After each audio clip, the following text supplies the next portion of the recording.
La vie des rois et des reines est souvent associée à la grandeur et au pouvoir. Mais derrière les palais dorés se cachent des sombres secrets, des décisions cruelles, des passions incontrôlées et des trahisons inimaginables qui ont façonné l'histoire autant que leurs actes glorieux. Retour donc sur les coulisses du pouvoir pour découvrir les scandales, les manigances et les comportements controversés de certaines figures royales. Entre excès, trahison et violence, ces secrets révèlent un autre visage de la monarchie, bien loin de l'image publique brillante que l'on nous montre souvent. Nous verrons ainsi les vices personnels des monarques, leurs complots politiques, ainsi que les crimes, les mystères et les légendes qui continuent de fasciner et d'intriguer.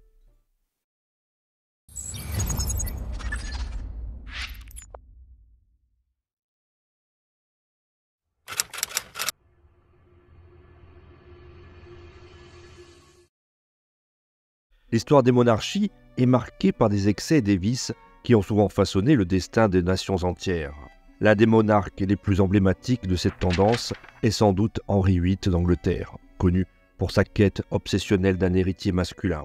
Au début de son règne, Henri se présente comme un roi pieux et loyal à l'Église catholique, mais son désir d'assurer la continuité de sa dynastie le pousse à prendre des décisions qui vont changer à jamais l'histoire de l'Angleterre. Marié à Catherine d'Aragon, la fille des rois d'Espagne, il espérait qu'elle lui donnerait un fils, mais après plusieurs fausses couches et la naissance d'une seule fille, Marie, Henri commence à envisager de se séparer d'elle. Cependant, à cette époque, le divorce est interdit par l'Église catholique. Face au refus du pape Clément VII d'annuler son mariage, Henri prend une décision radicale.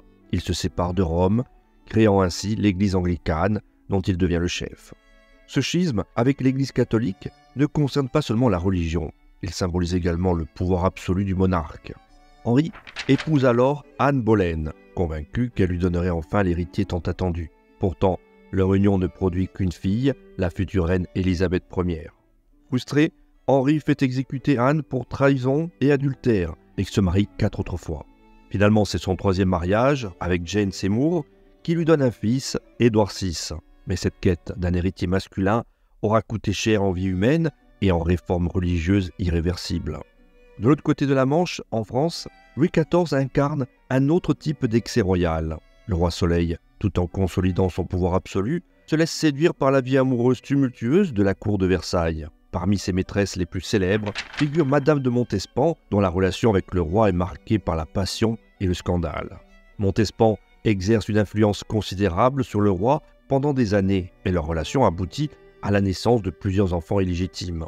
Cependant, la cour de Louis XIV n'est pas seulement un lieu de splendeur et de romance. Elle est également le théâtre de sombres affaires de poison.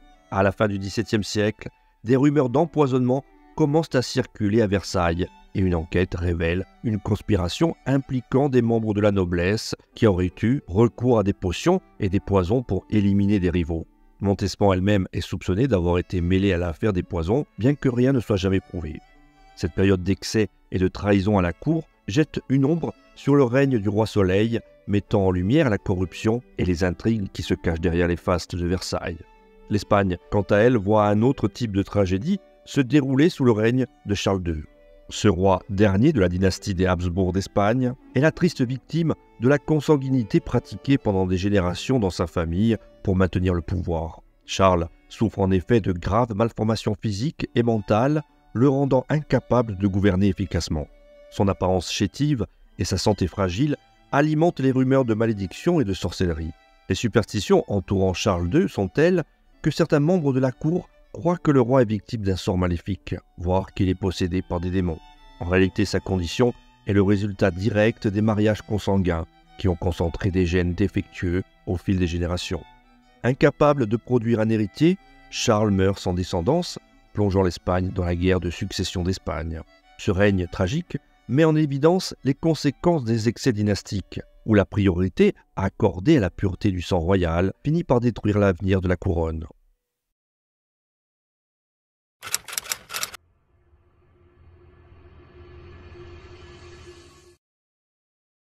L'histoire regorge de récits de trahison et de complots, mais rares sont ceux qui captivent autant que ceux impliquant les figures royales au sommet du pouvoir. Parmi eux, Richard III d'Angleterre est sans doute l'un des monarques les plus controversés. Après la mort de son frère Édouard IV, Richard est nommé protecteur de son jeune neveu, Édouard V, âgé de seulement 12 ans. Cependant, peu après avoir pris en charge la régence, Richard emprisonne Édouard V et son frère cadet Richard, duc d'York, dans la Tour de Londres. Ce qui suit est l'un des plus grands mystères non résolus de l'histoire anglaise. Les deux garçons disparaissent sans laisser de traces, et bien qu'aucun corps ne soit jamais retrouvé à l'époque, beaucoup suspectent Richard III d'avoir ordonné leur assassinat pour s'assurer de prendre le trône. Ces accusations de régicide ont longtemps entaché sa réputation, même si certains historiens modernes débattent encore de son implication directe. Quoi qu'il en soit, Richard finit par monter sur le trône, mais son règne est bref et marqué par des troubles. Il est finalement tué lors de la bataille de Bosworth en 1485, marquant la fin de la dynastie des Plantagenets et le début des Tudors. Sa réputation de traître et de tueur d'enfants a perduré à travers les siècles, renforcée notamment par les œuvres de Shakespeare, où il est décrit comme un usurpateur diabolique. Un autre monarque dont la vie a été marquée par les complots et les trahisons est Marie Stuart, reine d'Écosse. Marie, célèbre pour sa beauté et son charisme, accède au trône à l'âge de 6 jours seulement, et son règne est troublé par des conflits religieux et politiques. Mais c'est son mariage avec Henry Stuart, lord de Darnley, qui marque un tournant dramatique. Leur union, initialement perçue comme une alliance stratégique, se détériore rapidement. Lord Darnley devient jaloux du pouvoir de Marie et soupçonne que leur fils, le futur Jacques VI, pourrait ne pas être son enfant. La relation devient de plus en plus violente et Darnley s'aliène à la fois la noblesse écossaise et sa propre épouse. En 1567, Darnley est retrouvé mort dans des circonstances mystérieuses après l'explosion de sa résidence, mais les preuves suggèrent qu'il a été étranglé avant l'explosion. Les soupçons se portent rapidement sur Marie et son proche conseiller, James Hepburn, comte de Boswell. Ce dernier épouse Marie peu de temps après la mort de Darnley, ce qui ne fait qu'alimenter les rumeurs de complicité dans l'assassinat. Accusée de trahison, Marie est forcée d'abdiquer en faveur de son fils et s'enfuit en Angleterre, où elle espère trouver refuge auprès de sa cousine Élisabeth Ier. Cependant, elle devient rapidement une menace pour le trône anglais en raison de ses revendications au titre royal et de ses liens avec les catholiques anglais. Après 19 ans de captivité, elle est exécutée pour complot contre Élisabeth, mettant un terme tragique à une vie marquée par la trahison et les intrigues. Dans un contexte différent, mais tout aussi tragique, Louis XVI et Marie-Antoinette, derniers monarques absolus de la France, ont également vu leur vie et leur règne déstabilisés par des complots et des scandales. L'un des plus célèbres est l'affaire du collier de la reine, qui a profondément terni l'image de Marie-Antoinette aux yeux du public. En 1784, un collier de diamants d'une valeur astronomique est au centre d'une arnaque complexe impliquant des escrocs dont Jeanne de la Motte, qui convainc le cardinal de Rohan que Marie-Antoinette veut secrètement acheter ce bijou. En réalité, la reine n'a jamais souhaité acquérir ce collier, mais la rumeur de son implication se propage rapidement. Déjà impopulaire pour son train de vie ostentatoire et ses origines autrichiennes, Marie-Antoinette devient la cible de calomnies violentes. L'affaire du collier, bien que Marie-Antoinette soit innocente, accentue la méfiance du peuple à son égard, renforçant l'image d'une reine dépensière et insensible aux souffrances du peuple. En 1789, cette méfiance contribue à l'explosion de la Révolution française qui finit par renverser la monarchie. Louis XVI, souvent décrit comme un roi faible et indécis, et Marie-Antoinette, qui devient le symbole des excès de l'Ancien Régime, sont tous deux emprisonnés, jugés pour trahison et guillotinés en 1793.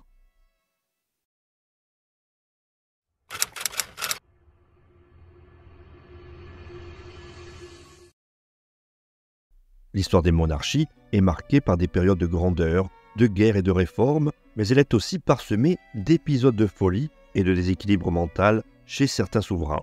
Parmi eux, George III du Royaume-Uni est l'un des cas les plus notables. Son règne, qui a duré près de 60 ans, a été marqué par la perte des colonies américaines et la montée en puissance de l'Empire britannique. Pourtant, derrière cette façade politique se cache une longue et douloureuse bataille avec la maladie mentale. À partir des années 1780, George III commence à montrer des signes de troubles psychiatriques, se comportant de manière erratique et parfois incohérente. Ces crises deviennent de plus en plus fréquentes, au point qu'il est surnommé le roi fou. Bien que les médecins de l'époque ne comprennent pas clairement la nature de sa maladie, les historiens modernes suggèrent qu'il souffrait probablement de porphyrie, une maladie génétique qui affecte le système nerveux. Les épisodes de folie de George III ont gravement affecté son règne et la stabilité du gouvernement britannique. En 1811, Après plusieurs crises prolongées, le Parlement britannique est contraint de nommer son fils, le futur George IV, régent du royaume. Malgré son état mental, George III conserve le titre de roi jusqu'à sa mort en 1820, bien qu'il soit complètement retiré de la vie publique et politique pendant la dernière décennie de sa vie. Sa folie, bien que tragique sur le plan personnel, reflète également la fragilité humaine, même au sommet du pouvoir. Un autre monarque dont la folie a marqué l'histoire est Charles VI de France, surnommé Charles le Fol. Né en 1368, Charles accède au trône à seulement 11 ans, mais c'est à l'âge adulte que sa santé mentale se dégrade brutalement. En 1392, après un accès de fièvre intense, il plonge dans une série de crises psychotiques qui vont durer jusqu'à sa mort. Charles VI traverse alors des épisodes de paranoïa extrême et de délire, l'un des plus célèbres étant sa conviction d'être fait de verre. Il craignait tellement de se briser qu'il refusait parfois que les gens le touchent et il portait même des vêtements renforcés pour se protéger. Ces crises ont non seulement paralysé sa gestion du royaume, mais elles ont aussi plongé la France dans une profonde instabilité politique. Incapable de gouverner, Charles laisse le pouvoir entre les mains de régents, ce qui exacerbe les rivalités entre les factions nobles, notamment les Bourguignons et les Armagnacs. Cette division affaiblit le royaume au point de le rendre vulnérable à l'invasion anglaise, menant directement à la défaite française lors de la bataille d'Azincourt en 1415 et à l'éclatement de la guerre civile. Les troubles mentaux de Charles VI ont ainsi non seulement marqué son règne, mais aussi contribué à l'effondrement temporaire de la monarchie française et à l'occupation anglaise pendant la guerre de Cent Ans. Enfin, Ludwig II de Bavière, souvent surnommé le roi des contes de fées, est une autre figure emblématique de la folie monarchique. Monté sur le trône en 1864, Ludwig est d'abord perçu comme un roi romantique et visionnaire, mais au fil du temps, son comportement devient de plus en plus excentrique et isolé. Ludwig développe une obsession pour la construction de châteaux, dont le plus célèbre est Neuschwanstein, qui semble sorti d'un rêve. Ce palais, inspiré des opéras de Richard Wagner, reflète l'amour de Ludwig pour l'art et l'idéalisme, mais aussi son retrait progressif de la réalité. Alors que son royaume faisait face à des bouleversements politiques, Ludwig s'enferme de plus en plus dans un monde de fantaisie, préférant les décors de ses châteaux à la gestion des affaires de l'État. Sa passion dévorante pour la construction de ses palais ruine littéralement la trésorerie de Bavière et son isolement croissant inquiète ses conseillers et sa famille. En 1886, Ludwig est déclaré mentalement inapte à régner par un conseil médical, bien qu'il n'ait jamais été examiné en personne. Quelques jours après son retrait forcé du pouvoir, Ludwig est retrouvé mort dans des circonstances mystérieuses dans le lac de Starnberg, aux côtés de son médecin. Bien que les causes de sa mort demeurent obscures, certains pensent qu'il s'agit d'un suicide, tandis que d'autres évoquent un assassinat déguisé. Ce mystère, ajouté à sa personnalité énigmatique, a fait de Ludwig une figure mythique et tragique, un roi perdu entre rêve et folie.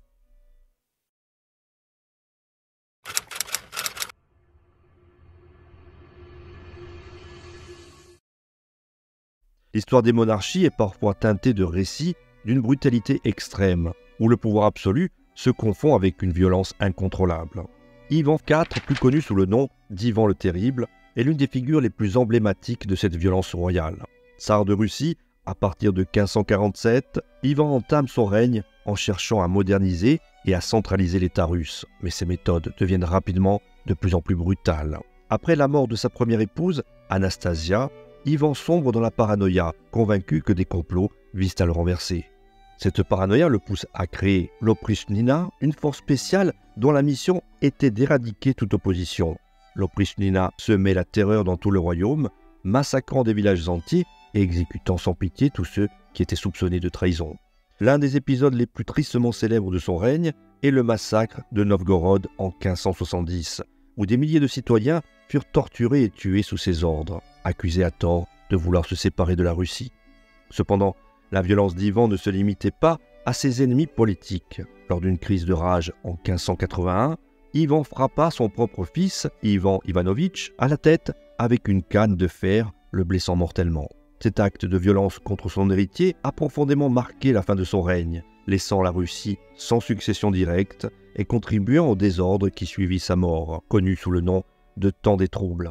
Ivan le Terrible incarne ainsi un souverain dont la soif de pouvoir et la méfiance ont conduit à des actes de violence d'une rare intensité tant envers son peuple que sa propre famille.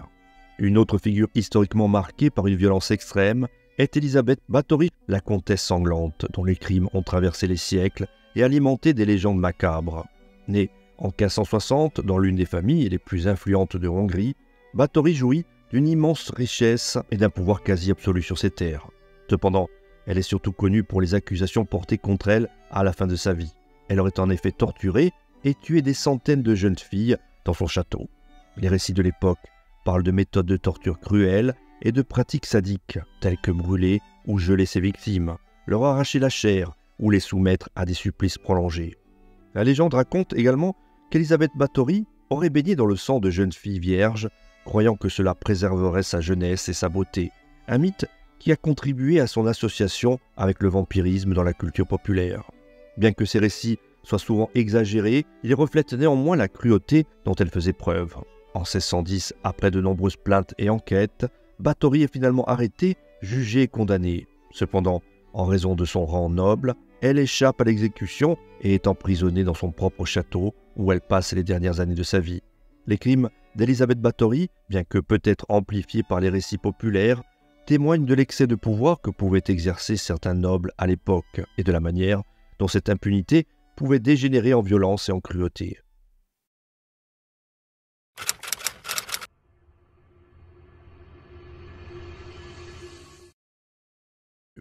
Les scandales amoureux ont souvent bouleversé les trônes royaux, et l'histoire regorge de récits de monarques dont les passions ont conduit à des crises politiques et à des controverses. L'un des cas les plus emblématiques du XXe siècle est celui d'Édouard VIII, souverain du Royaume-Uni, et Wallis Simpson, une Américaine divorcée à 2 reprises. Leur relation a secoué l'Empire britannique et mené à une crise sans précédent. Édouard, monté sur le trône en 1936, était fou amoureux de Wallis, mais son désir de l'épouser a provoqué un tollé dans les cercles politiques et religieux. À l'époque, il était impensable pour un roi d'épouser une divorcée, surtout dans une société si rigide et traditionnelle. L'Église anglicane, dont le roi est le chef suprême, désapprouvait formellement le remariage après un divorce. Édouard, pourtant déterminé, a choisi l'amour au détriment de la couronne et en décembre 1936, il abdique pour vivre pleinement sa relation avec Wallis. Ce geste est à la fois romantique et choquant, une abdication qui marque l'histoire du Royaume-Uni et bouleverse la monarchie britannique. Après son abdication, Édouard devient le duc de Windsor et le couple vit principalement en exil, loin de l'agitation politique britannique, mais leur liaison reste l'un des plus grands scandales royaux du siècle. Bien avant ce scandale moderne, une autre souveraine européenne était célèbre pour ses liaisons amoureuses secrètes, Catherine II de Russie, connue sous le nom de Catherine la Grande. Elle a gouverné la Russie pendant plus de 30 ans, au XVIIIe siècle, mais sa vie privée a souvent fait la une des rumeurs et des murmures. Catherine eut plusieurs amants au fil du temps, parfois beaucoup plus jeunes qu'elle, et elle choisissait ses favoris parmi les hommes les plus charismatiques et influents de la cour. Ces relations n'étaient pas seulement des aventures sentimentales, elles étaient souvent stratégiques, car les amants de Catherine bénéficiaient de positions de pouvoir et de privilèges considérables.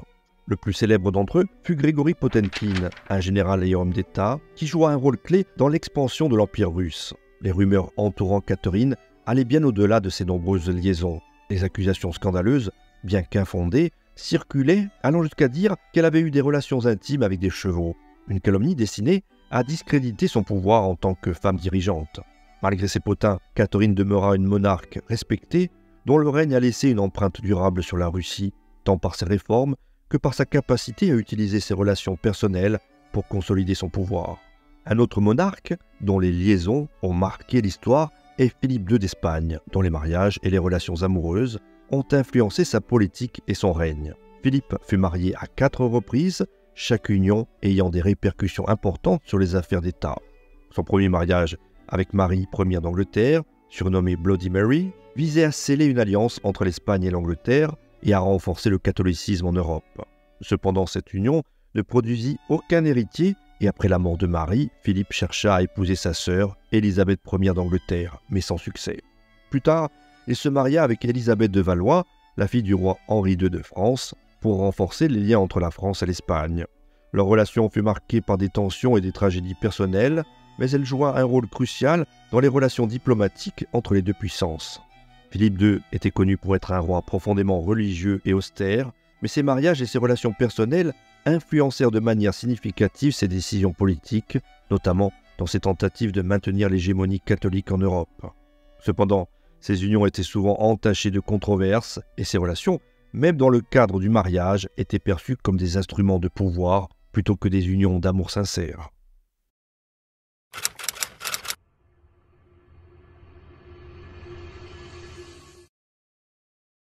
L'histoire des monarchies est parsemée de mystères et de légendes qui continuent de fasciner même des siècles après les événements. L'un des mystères les plus persistants est celui d'Anastasia Romanov, la plus jeune fille du dernier tsar de Russie, Nicolas II. En 1918, alors que la révolution russe secoue l'Empire, la famille impériale est arrêtée et finalement exécutée par les bolcheviks. Pourtant, des rumeurs ont rapidement émergé, affirmant qu'Anastasia avait survécu au massacre. Pendant des décennies, plusieurs femmes ont prétendu être Anastasia, la plus célèbre étant Anna Anderson, qui a captivé l'imagination du public au point de convaincre certaines personnes de la noblesse russe en exil. Les histoires entourant la survie d'Anastasia sont devenues le sujet de nombreux livres, films et légendes populaires, alimentant l'idée qu'elle aurait pu échapper à la mort et vivre dans l'anonymat. Ce mystère n'a été véritablement résolu qu'en 2007, lorsque des scientifiques ont confirmé, à l'aide de tests ADN, que les restes d'Anastasia et de sa famille avaient bien été retrouvés près d'Ekaterinbourg, enterrant définitivement les espoirs de ceux qui croyaient à sa survie. Un autre mystère lié à la famille Romanov concerne l'influence d'un personnage énigmatique, Grigori Raspoutine. Ce mystique sibérien, au pouvoir de guérison supposé, est rapidement devenu un confident et un proche de la tsarine Alexandra, l'épouse de Nicolas II. Souffrant de la maladie de son fils, Alexis, atteint d'hémophilie, la famille impériale place une confiance quasi aveugle en Raspoutine, croyant qu'il était capable de soulager les douleurs du tsarévitch. Cette proximité entre Raspoutine et la famille royale suscite des scandales, d'autant plus que son influence s'étendait à la politique du pays, la tsarine consultant régulièrement Raspoutine sur des décisions importantes. Ses mœurs dépravées et son emprise sur la cour impériale font de lui une figure controversée, détestée par l'aristocratie et le peuple. Raspoutine devient le symbole de la corruption perçue au sein de la famille impériale et en 1916, il est assassiné par un groupe de nobles russes. Les circonstances de sa mort sont aussi entourées de mystères. Il aurait survécu à plusieurs tentatives d'assassinat avant de finalement succomber à une noyade. L'influence de Raspoutine et son rôle dans la chute de la dynastie Romanov restent un sujet de débat parmi les historiens, son personnage devenant une légende obscure liée à la fin tragique de la monarchie russe. Mais les mystères royaux ne sont pas exclusifs à la Russie. En France, l'énigme du masque de fer a longtemps captivé l'imagination. Cet homme emprisonné sous le règne de Louis XIV portait un masque qui dissimulait son identité, une précaution extrême pour un prisonnier dont personne ne devait connaître le visage. Enfermé pendant plusieurs décennies, il a été détenu dans différentes prisons, dont la célèbre Bastille, avant de mourir en 1703. La question de son identité a fait l'objet de nombreuses théories au fil du siècle. Certains ont suggéré qu'il pourrait s'agir du frère jumeau de Louis XIV, dissimulé pour éviter toute menace à la couronne. D'autres ont émis l'hypothèse qu'il s'agissait d'un ministre ou d'un général disgracié, ou encore d'un noble qui connaissait des secrets d'État compromettants, un secret si explosif qu'il nécessitait une telle réclusion. Cependant, aucune preuve formelle n'a jamais confirmé ces spéculations et l'identité de l'homme reste à ce jour un mystère. Le masque de fer est devenu un symbole des intrigues de la cour de Louis XIV, où les secrets et les manipulations pouvaient condamner un homme à l'oubli éternel. Ainsi, les vies des rois et des reines, bien que publiques, étaient entourées de secrets soigneusement gardés, et certains de ces secrets continuent d'alimenter les débats, les spéculations et autres recherches historiques, démontrant par là que le grand public reste toujours fasciné par les dynasties royales ainsi que les actes des monarques du passé. Merci d'avoir regardé cette vidéo sur les mystères et les secrets royaux. Si vous avez apprécié ce contenu et souhaitez soutenir la chaîne, vous pouvez faire un don via Tipeee ou utiliser le bouton Merci juste en dessous de la vidéo. Avant de partir, voici une dernière anecdote. Saviez-vous qu'Élisabeth Ier d'Angleterre, connue pour ne jamais s'être mariée et avoir été surnommée la Reine Vierge, aurait gardé un coffre secret dans ses appartements contenant une bague mystérieuse qu'elle ne laissait personne toucher. Certains pensent que cette bague portait un symbole caché représentant un amour interdit. Et si vous avez d'autres mystères ou anecdotes historiques, je vous invite à me les laisser en commentaire. Quant à moi, je vous dis à très bientôt pour une nouvelle vidéo.